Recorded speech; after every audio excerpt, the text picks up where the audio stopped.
नमस्कार दोस्तों, मेरा नाम है पंकज दुबे और आज हम बात करने वाले हैं रसिया यूक्रेन युद्ध के बारे में। यहाँ पे आप देख सकते हो दोस्तों, खबर ये आ रही है, डोनाल्ड ट्रंप ये क्लेम कर रहे हैं कि मेरी पुतिन से अच्छे से बात हुई, पुतिन मेरी बात को मान गए हैं और मुझसे मिलने के लिए अमेरिका आ रहे हैं। जब वो अमेरिका आएंगे, हम दोनों जन बैठ करके बातें करेंगे और रसिया यूक्रेन के बीच में जो लंबे समय से युद्ध चल रहा है उसको हम खत्म कर देंगे। इसको बाकायदा पोस्ट किया है डोनाल्ड ट्रंप ने।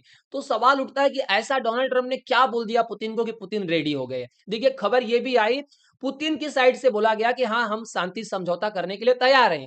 लेकिन जो ईस्टर्न यूक्रेन है, जो यूक्रेन का ईस्ट वाला पूरा जो टेरिटरी है, उस पे रसिया क्या करेगा? कब्जा कर लेगा। तो ये बाकायदा यहाँ पे डोनाल्ड ट्रंप ये बोल रहे हैं, हाँ, अगर शांति समझौता करना पड़ेगा, तो रसिया को अगर रेडी करना है, तो यूक्रेन को कुछ अपनी जो टेरिटरी है, वो रसिया को देनी पड़ेगी। तो अब बताया जा रहा है, ये जो मीटिंग होने वाली है दोस्तों, ये होने वाली है 15 अगस्त को अलास्का के अंदर, जहाँ पे पुतिन जाएँगे ट्रंप से मिलने के लिए। तो जिसमें ये बताया जा रहा है कि यूक्रेन का 40 से 50% का जो भूभाग रहेगा, वो रसिया को मिलने वाला है। फिर जाकर के ये फाइनली दोस्तों मीटिंग कंप्लीट होएगी और रसिया रेडी हो जाएगा कि जो युद्ध चल रहा है रसिया यूक्रेन के बीच में, उसको खत्म किया जाएगा। यहाँ पे आप देख सकते हो, डोनाल्ड ट्रंप ने बाकायदा इस चीज़ को पोस्ट करके बोला कि हाँ, यूक्रेन को रेडी रहना पड़ेगा। यूक्रेन के जो प्रेसिडेंट है व्लादिमीर ज़ेलेंस्की, इनको रेडी रहना पड़ेगा। इनको 40 से 50% जो इनका भूभाग है, वो देना पड़ेगा रसिया को, तभी जाकर के युद्ध खत्म होगा। देखिए, उसके बाद ये भी बोला गया है कि जो अगर 50% रसिया यूक्रेन का भूभाग ले लेगा, टेरिटरी ले लेगा, तो जो 50% बचेगा, उसको ये बोला जा रहा है कि नेटो की मेंबरशिप दी जाएगी। क्योंकि अगर जो बचा हुआ 50% है, उसको नेटो की मेंबरशिप नहीं मिलेगी, तो रसिया आगे चल करके 1-2 साल वापस से अटैक करेगा और जो बचा 50% रहेगा, वो भी लेकर के जाएगा। लेकिन इसमें बताया ये जा रहा है कि जो यूक्रेन का जो भूभाग है, अब यहाँ पे आप देख पा रहोगे, तो ये वाले अगर एरिया पे देखने जाओगे, तो यहाँ वाले पे तो ऑलरेडी आप देखने जाओगे, तो रसिया ने कंट्रोल करके ही रखा है। धीरे-धीरे रसिया क्या कर रहा है, इन टेरिटरीज़ आगे की तरफ बढ़ते जा रहा है। मतलब इसे बताया जा रहा है कि अगर रसिया इतना भूभाग रसिया को अगर बोला जा रहा है कि मिल जाएगा, तो मे बी हो सकता है कि रसिया और यूक्रेन के बीच में जो युद्ध चल रहा है, वो खत्म कर दिया जाएगा। मतलब आप मैक्स टू मैक्स समझ कर के चलिए, 40 से 50% लिए बिना रसिया युद्ध खत्म करने वाला नहीं है। लेकिन उसमें इसमें कैच ये है, उसे बताया जा रहा है कि रसिया यूक्रेन के बीच में युद्ध तो हुआ, लोगों ने खाली युद्ध देखा, लेकिन यहाँ पे एक अच्छा खासा मोटा फायदा हुआ है रसिया को, क्योंकि यूक्रेन की धरती पे बहुत सारे मिनरल्स हैं। मिनरल्स में अगर मैं बात करूँ, ग्रेफाइट है, मैग्नीज है, आयरन है, लिथियम है, यूरेनियम है, इसके बहुत बड़े भंडार हैं। जो बताया जा रहा है $50 ट्रिलियन के भंडार हैं, और वो ज्यादा से ज्यादा कहाँ पे पाए जाते हैं? उन एरियाज में है जिसपे ऑलरेडी रसिया ने क्या कर लिया है? कब्जा कर लिया है। तो यहाँ पे आप देख सकते हो, जो भंडार हैं यूक्रेन के पास में बहुत सारे, यहाँ पे कोबाल्ट, ग्रेफाइट, लिथियम, तो ये जो भंडार है मोस्टली ये बताया जा रहा है कि इसकी हाई क्वालिटीज अगर आप देखने जाओगे, तो इन वाले एरियाज में क्या है, ये मिनरल ज्यादा है, जिसपे से कुछ एरिया पे ऑलरेडी रसिया ने कब्जा कर ही लिया है। तो इसमें ये बताया जा रहा है कि रसिया के लिए देखा जाए तो विन विन सिचुएशन है, रसिया अब पीछे हटने वाला नहीं है, क्योंकि जितने लंबे आप ऑलमोस्ट देखने जाओ, 3 साल होने को आया कि पूरा युद्ध चलते ही जा रहा है। जिस तरह से धीरे-धीरे रसिया क्या कर रहा है, अटैक करते जा रहा है, अटैक करते जा रहा है, स्लोली-स्लोली क्या कर रहा है, एकदम धीरे-धीरे अटैक करते जा रहा है और धीरे-धीरे यूक्रेन की जो टेरिटरीज़ पे कब्जा करते जा रहा है।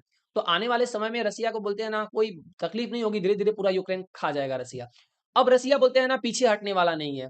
इनके ऊपर ऑलरेडी इतना सैंक्शन लगा, सब चीज़ें हुई, इनको इतना दबाने की कोशिश की, जब रसिया जब पीछे नहीं हटा, तो ये जो ट्रम्प की जो धमकी है, उससे कभी भी मुझे नहीं लगता है कि रसिया पीछे हटेगा।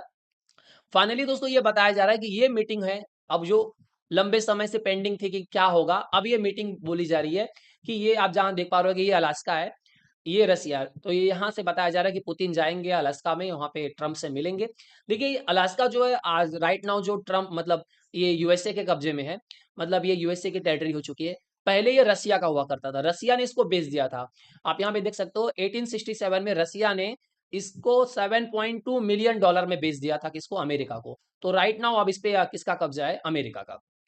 अब यही अलास्का में दोस्तों ये मीटिंग होने वाली है और फाइनली आप देख पाओगे कि दोनों जन साथ में यहाँ पे बैठेंगे और डिस्कस होगा कि भैया रसिया यूक्रेन के बीच में जो युद्ध चल रहा है उसको कैसे खत्म किया जाए।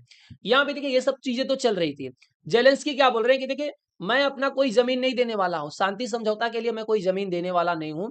भले ये बोल रहे हैं कि मैं कोई जमीन यहाँ पे नहीं दूंगा, लेकिन 40 से 50% जमीन जो यूक्रेन की, वो तो रसिया के कब्जे में जाने वाली है, क्योंकि इनके पास कोई ऑप्शन नहीं बचा हुआ है। अगर ये युद्ध नहीं खत्म करते, तो धीरे-धीरे तो रसिया ऑलरेडी कब्जा करते ही जा रहा है। और अगर ये चाहते हैं कि इनके लोग कम मरें, युद्ध खत्म हो जाए, तो इनको 40 से 50% तो देना ही पड़ेगा। इनके पास कुछ ऑप्शन नहीं है।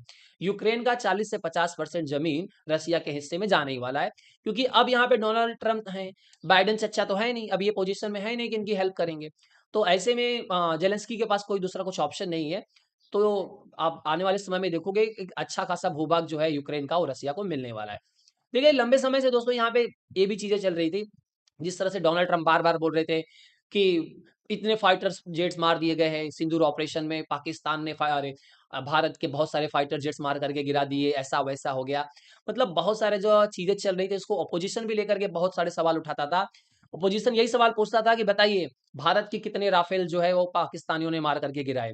अब दोस्तों बोलते हैं ना, भारत ने अपना स्टैंड एकदम क्लियर किया। यहाँ पे आप देख सकते हो, भारत के air force chief AP Singh ने बोला कि भारत ने पाकिस्तान के 6 एयरक्राफ्ट मार करके गिरा दिए थे सिंदूर ऑपरेशन के दौरान। तो यहाँ पे जिस तरह से कहानियाँ चल रही थी, जो बार-बार अपोज़िशन बोलते जा रहा था कि भारत के कितने फाइटर जेट्स मार करके गिरा दिए गए, मार के गिरा दिए गए। डोनाल्ड ट्रम्प बार-बार बोलते थे कि इतने राफेल मार करके गिरा दिए गए। उसको ध्यान में रखते हुए यहाँ पे बाकायदा ये बोला गया कि देखिए, हम 300 किलोमीटर की दूरी से ही रह करके पाकिस्तान के 6 एयरक्राफ्ट हमने मार करके गिरा दिए। उसके साथ ही साथ ये भी बोला गया कि देखिए, सेना के ऊपर कोई रिस्ट्रिक्शन नहीं लगाया गया था। सेना को छूट दी गई थी कि जैसा डिसीजन लेना हो आप लो, जितना आपको आगे अंदर घुस करके जाना हो, जो करना है आप कर सकते हो, यहाँ पे कोई रिस्ट्रिक्शन नहीं था। जिस तरह से राहुल गांधी बार-बार बोले थे कि सेना का हाथ बाँध दिया गया था, सेना का हाथ बाँध दिया गया था, इसकी वजह से सेना कुछ अच्छा ऑपरेशन नहीं कर पाई, जिसकी वजह से भारत के इतने फाइटर जेट्स मार करके गिरा दिए गए। मतलब राहुल गांधी ये बोल रहे थे कि अगर सेना का हाथ खोल दिया गया होता, तो सेना अपने हिसाब से डिसीजन लेती और भारत के जो 3-4 राफेल जो मार करके गिरा दिए गए, मतलब राहुल गांधी अपने अपने हिसाब से नंबर्स दे रहे थे, उन राफेल नहीं गिराए जाते। तो राहुल गांधी ने जो बार-बार ये ट्वीट किया कि भारत के इतने सारे राफेल गिरा दिए गए, फाइटर जेट मार करके गिरा दिए, कितने गिराए गए? तो उसको अब बाकायदा यहाँ पे जवाब ये दिया गया कि देखिए, जिस तरह से राहुल गांधी बोलते थे कि भारत के कितने फाइटर जेट्स मार कर गिराए गए, कभी इन्होंने ये नहीं पूछा कि हमने भारत ने पाकिस्तानियों के कितने फाइटर जेट्स गिराए।